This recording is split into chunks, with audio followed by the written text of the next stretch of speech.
mayroon daw elemento sa ilog ng Minalungaw sa General Tino sa Nueva Ecija na kumukursunada di umano sa mga lalaking may itsura. Os!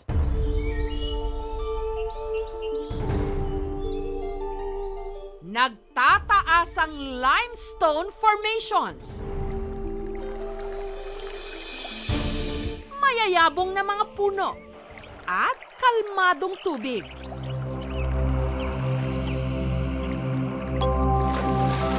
Ilan lamang ang mga ito sa mga dahilan kung bakit marami ang manghang-mangha sa ganda ng Minalungaw River sa General Tino sa Nueva Ecija.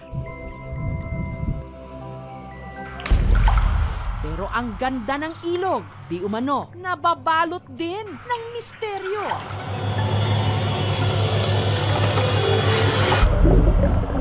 Dahil ang ilog nangunguha raw ng mga lalaking pogi. Wala ho kasi akong sinisidyang patay na pangit. Magandang lalaki lahat. Taong 2010, nung bumisita sa Minalungaw River, ang anak ni Aling Vilma na si Raven. Bandang alas 6, may tumawag sa akin na nawawala daw siya. Nalunod na nga.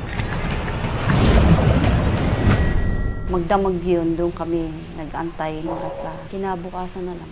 Nakita na nila. Marunong lumango yun. Sabi nila may humila raw sa paa. Mayroon daw kakaiba na kumukuha daw ng mga batang lalaki, lalo na pagka pogi raw. Baka nga nagustuhan siya ng Serena. Namimiss ko lang siya. Mahal na mahal ko dahil anak ko yan.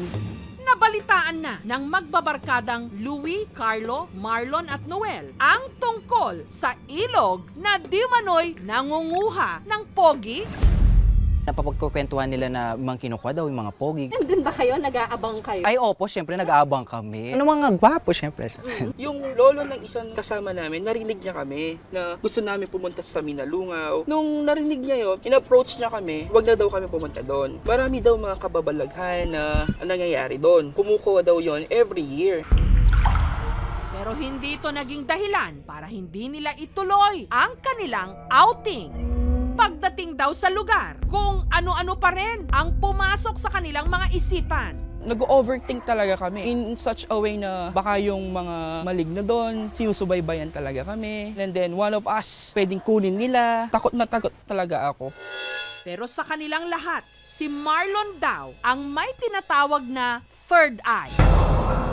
Nung pagpasok po namin, parang may naririnig ako sa tinga ko na parang sitsit or kaya naman may bumubulong. Parang boses lalaki siya. Bilog na matarling na hindi mo mapaipaliwanag. Parang nasa ilalim po ng tubig, parang sa aquarium.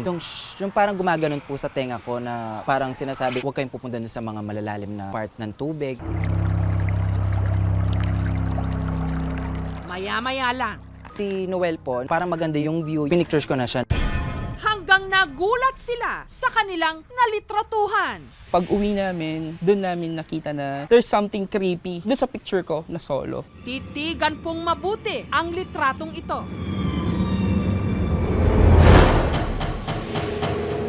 Parang kamay siya na nakahawak, parang inihatak, parang gustong saktan o kaya i-pull down sa tubig po. Yung kamay niya nakahawak sa binti ko. Sinasabi na isa daw siyang Shokoy or isang Serena. Parang yun yung kamay ng isang Shokoy talaga na gusto talagang hilahin ako para malunod. Doon sa mga comments, maswerte daw ako dahil pogi lang at magaganda yung kinukuha doon. Nagbiro naman ako na buti na lang hindi ako pogi kaya hindi ako kinuha.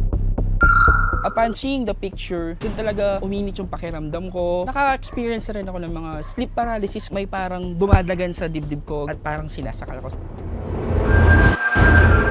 Parang talagang merong sumusunod sa akin. Ang barkada ni Noel, mahilig daw talagang mamasyal sa iba't ibang mga probinsya ng Pilipinas. Pero tila lagi raw silang sinusundan ng di manoy mga elemento. Ang litratong ito ang isa raw sa kanilang pruweba. That picture was taken at Subic, Zambales. Pauwi na kami nun. Upon uploading it sa social media, yung mga tao na mismo ang nakakita nun na meron daw kaming katabing bata.